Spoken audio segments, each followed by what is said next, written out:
ఇంటింటికి మంచినీరు ఇచ్చే కార్యక్రమం అమలయ్యేది. కానీ నువ్వు దానికి మ్యాచింగ్ గ్రాంట్ ఇవ్వకుండా వాళ్ళు ఇచ్చిన డబ్బు కూడా పక్కదారి పట్టించేసావు. ఇవన్నీ కూడా మనం చర్చించాల్సిన అవసరం ఉంది. ఇవాళ మహిళలు దళితులపై నేరాల్లో దేశంలో నెంబర్ 1, ప్రజల భద్రత ప్రజలను లాస్ట్లో ఉన్నాం. దిశ యాప్ట్ పెట్టానంటాడు. నేను అడుగుతా ఉన్నా, ఎన్ని కేసుల్లో శిక్ష పడ్డాయి దిశ చట్టం కింద? అసలు చట్టం ఏది నేను అడుగుతున్నా. ముఖ్యమంత్రి జ్ఞానం ఉందా? చట్టం మీద అవగాహన ఉందా? ఎక్కడా నీ దిశ చట్టం? దిశ యాప్ పెట్టాడంట. యాప్ పెడితే రక్షణ వచ్చేసిందా? మహిళల్ని దగా చేయడం కోసం ఆ చట్టాన్ని నిర్వీర్యం చేసి నీ సొంత చట్టాలు పెడితే రాజ్యాంగం ప్రకారం నడవలసిన విధానాలకు భిన్నంగా వెళ్తే ఇలాగే జరుగుతుంది. ఇవాళ మేము ఒకటే అడుగుతూ ఉన్నాం, మీరు ఏం చేశారు?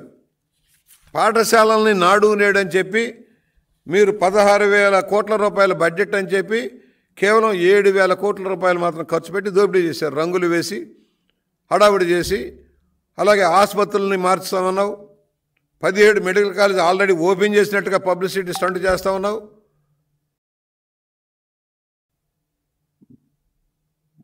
రైతు భరోసా కేంద్రాలు 1000 కొద్ది నిర్మించానన్నావు. ఎక్కడున్నాయి అవన్నీ? ఏది గ్రామాల అభివృద్ధి? ఏది? ప్రతి దానిలో కమిషన్. పిల్లలకి బూట్లు ఇస్తే కమిషన్, పిల్లలకి బట్టలు ఇస్తే కమిషన్. ఏది కొనాలన్నా ప్రభుత్వం కమిషన్ లేనిదే, తాడేపల్లి ప్యాలెస్కి కమిషన్ వెళ్ళదే పనులు కావు. వేలాది కోట్ల బకాయిలు పెట్టారు. గత ప్రభుత్వ హయాంలో నిర్మాణమైన ఇళ్లకు ఇవ్వాల్సిన డబ్బే కొట్టావు. కాంట్రాక్టుల బిల్లులన్నీ పెండింగ్లో పెట్టావు. ఇవాళ పనిచేసేవాడేడి? చిన్న ఎగ్జాంపుల్, ఎమ్మెల్యేగా చచ్చి చెడు ఒక 2 కోట్లు ఇచ్చారు ఎమ్మెల్యే గ్రాంట్ కింద. 3 సంవత్సరాలుగా తిరుగుతున్న పనులు చేయించమని. పాపం కలెక్టర్లకు తీరగలేదు, కాంట్రాక్టులు భయపడిపోయి పనులు చేయడం మానేశారు. 50 లక్షల పని కూడా కాల నా నియోజకవర్గంలో. రాష్ట్రమంతా ఇదే పరిస్థితి. రోడ్లు వేయమని కాంట్రాక్టులు చెబితే బిల్లులు రావు కనుక మేము చేయమంటున్నారు.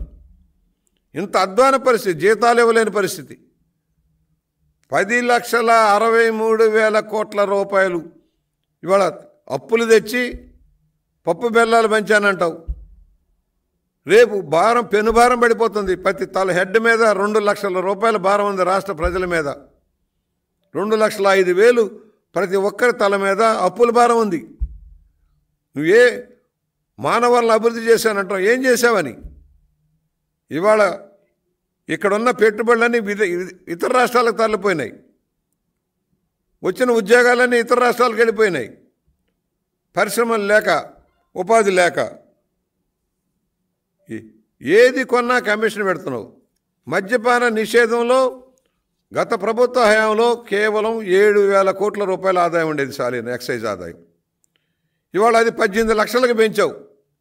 సంపూర్ణ మద్యపాన నిషేధం పెడతాను అని చెప్పిన వాడు అధికారంలోకి వచ్చాక ప్లేటు మార్చావు. ప్లేటు మార్చి దశల వారీగా సంపూర్ణ మద్యపాన నిషేధం అన్నావు. ఏమి చేసావని అడుగుతున్నా. కనీసం తాగొద్దని చెప్పడానికి, దీని అనారోగ్యానికి వస్తుంది, ఆరోగ్యానికి మంచిది కాదని చెప్పడానికి 1 రూపాయి ఖర్చు పెట్టావా? కనీసం నీ సాక్షిలో అడ్వర్టైజ్మెంట్ ఇచ్చావా? అది ఆదాయ మార్గమే కదా నీకు. సామాన్యుడికి అలవాట్ల నుంచి వాళ్ళని ఆసరా చేసుకొని 18,000 కోట్ల రూపాయలు దోపిడీ చేస్తా ఉన్నావు సాలీన. పనికిరాని నకిలీ బ్రాండ్